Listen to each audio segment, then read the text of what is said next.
이 애플은 실적상 다른 기술주에 비해서는 양호한 편이고요. 그 양호하다는 의미가 이후에 고점 찍고 하락을 안 한다는 의미는 아니고요. 예를 들어 테슬라 같은 종목이 고점 대비 마이너스 90%될 때 애플은 한 마이너스 40에서 50% 선에서 선방한다는 의미가 되겠습니다. 그러나 마이너스 50% 하락도 작은 건 아니죠. 근거는 예전에 제가 PER을 쭉 보여드렸죠. 지금처럼 현재의 PER이 지난 10년간 기간으로 볼 때도 여기서 주가가 한 반값 정도로 떨어지는 정도의 PER을 시연한 적이 꽤 있었습니다. 충분히 금융위기 시기에는 제가 볼 때는 50%선, 진짜 잘 선방해도 한 마이너스 40% 정도. 근데 사실 지난 2, 3년간의 언택트로 인해서 실적이 좋아진 측면이 있죠. 그래서 만약에 그 수혜가 끝나게 돼서 실적이 악화되거나 혹은 삼성의 폴더블 폰의 점유율이 좀 밀린다거나 그럴 경우에는 최악의 상황에서는 마이너스 70% 정도는 각오해야 된다. 물론 테슬라처럼 마이너스 90% 이상이 되거나 그런 일은 없을 것으로 보고 있습니다.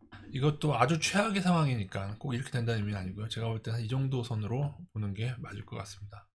그 외 나스닥 기술주는 엔비디아를 비롯해서 여러 많은 종목들이 분석상에 마이너스 70%, 아마존도 마찬가지일 것 같고요. 마이너스 70% 정도 각오를 해야 될 것 같고요.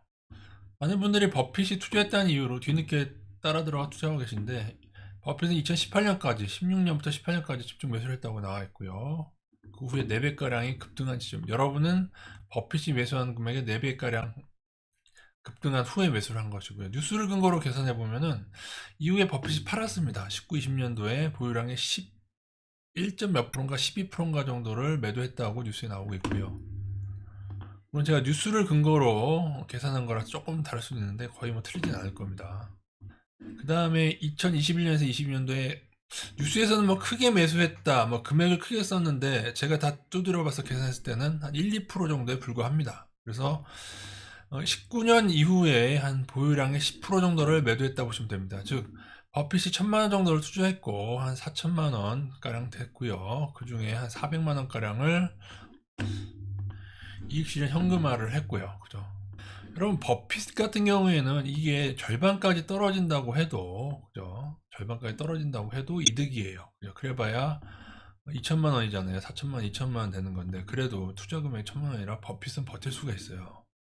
그러나 제 판단에는 올해 말 내년, 늦어도 내년에는 분명히 버핏은 제가 볼 때는 적어도 한 20% 정도는 전량 매도할 것 같지는 절대 않고 보유량의 한 20%가량은 한 내년에 거쳐서 매도할 걸로 저는 보고 있습니다.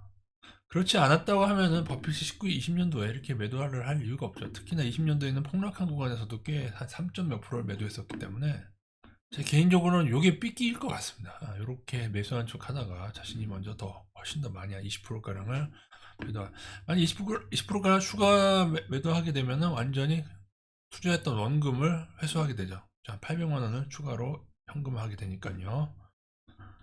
애플은 지난 시간 말씀드렸다시피 최근에 2년간 급등주처럼 오르고 있습니다. 네. 그리고 이것이 전형적인 급등주 패턴이고 지금 반등도 패턴입니다, 여러분. 많이 보신 분들은 아시겠지만 이런 식으로 꿀렁거리다가 뭐 살짝 넘을 수도 있어요. 뭐 상관없고 넘고 지지되지 못한다면 여기서 이제 고점을 맞게 되는 경우가 많은데 올해 초에 급락을 보게 되면 2년 추세가 깨진 다음에 급락을 했고요. 아직 그 위로 못 올라서고 있죠. 이후의 급락은 이 라인을 봤을 때 이 라인이 깨지는 시점이 오면은 아직 좀 시간 남아서 급등락을 반복하더라도 또 떨어지다가 또 큰 반등하고 그런 게 계속 될 수가 있습니다. 근데 이렇게 급등한 지점에서는 절대로 여기를 넘지 않는 한, 잘 안 보이시려나? 절대로 이 고점을 넘고 지지되는 것을 확인하지 않는 한 안심해서는 안 된다. 그걸 꼭 기억하시고, 말씀드렸다시피 옆으로 가는 동안 이 추세가 깨지게 되면은 그 깨지는 지점을 여기를 조심해야 된다. 요건 앞으로 지켜보도록 하겠습니다. 제 생각에 마이클 버리는 이 라인이 깨졌을 때 공매도를 친 것 같고요. 이 라인. 그리고 마이클 버리는 요거를 먹고 이득을 실현했더라고요. 2분기 때. 근데 진짜 급락은 여기서 나옵니다. 이거 깨졌을 때 나오게 될 겁니다. 아마. 요거는 설명 안 드리고 넘어가려고 했는데 애플의 PER을 보시면 21년부터 과거에 현재의 절반 수준이었던 때가 꽤 있습니다. 이럴 때 그래서 왜 금융위기가 닥쳤을 때 다시 이때처럼 떨어질 수 있는 것을 염두에 두시면 되겠습니다. 그리고 심지어 현재의 PER조차 어떻게 해서 만든 거죠? 이상한 일들을 하고 있죠. 자사주의 무리한 매입과 소각, 나스닥 기술주들의 종업원을 감축함으로써 인해서 어떻게든 간에 닷컴 버블 때처럼 실적을 좋게 보이려고 노력하고 있어요. 그 와중에 작년에 나스닥 기술주 CEO들이 대거 매도를 했잖아요. 그죠? 팀쿡도 마찬가지고. 그래서 자칫 만약에 지난 2, 3년간의 실적이 언택트로 인한 수혜고 그것이 사라지게 됐을 때 문제가 생길 수 있어 보입니다. 일단 버핏은 최근에 다시 매수를 바꾸면서 이런 얘기를 했죠. 온라인 광고 시장에 주목한다. 온라인에 어떤 온라인이 아니라 디지털 광고 시장, 애플 그 내에서 하고 있는 여러 가지 그 일들, 예를 들면 게임 같은 경우에도 애플과 구글이 상당히 관여를 하고 있죠. 그래서 변화 때문이라고 얘기는 하고 있는데, 그렇다면 왜 19, 20년도에 그렇게 많이 팔았죠? 주동만큼 매수하고는 뉴스는 또 그렇게 생색을 내시고. 근데 여러분, 만약에 여러분이 이걸 믿는다면 저는 오히려 삼성이 더 유망하다고 보고 있습니다. 삼성이 중저가 폰이긴 하지만은 점유율은 삼성이 더 높죠, 애플보다. 물론 이거 뭐좀 엎치락뒤치락 할 때가 있지만은 게다가 삼성은 반도체까지 하고 있고 전자제품까지 하고 있기 때문에 그렇게 본다면은 PBR 상으로도 당연히 삼성이 낫고요. 이제 사실 애플의 궁극적인 문제는 여기에 있는데 뭐가 문제일 것 같아요, 여러분? 음? 여기에 문제가 있어요, 여러분. 이거 보세요. PBR이 너무 높아졌어. 음? 번 돈을 좀 가지고 있어야 PBR이 좀 줄어들 텐데 그거를 다 자사주 매입 소각에 쓰니까 예전에 보세요.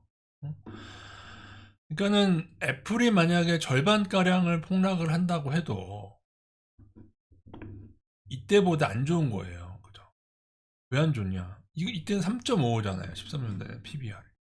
절반가량 된다고 해도 얼마예요? 응? 적어도 15가 넘잖아요. 네. 애플을 절대 좋게 볼 수 없는 이유입니다.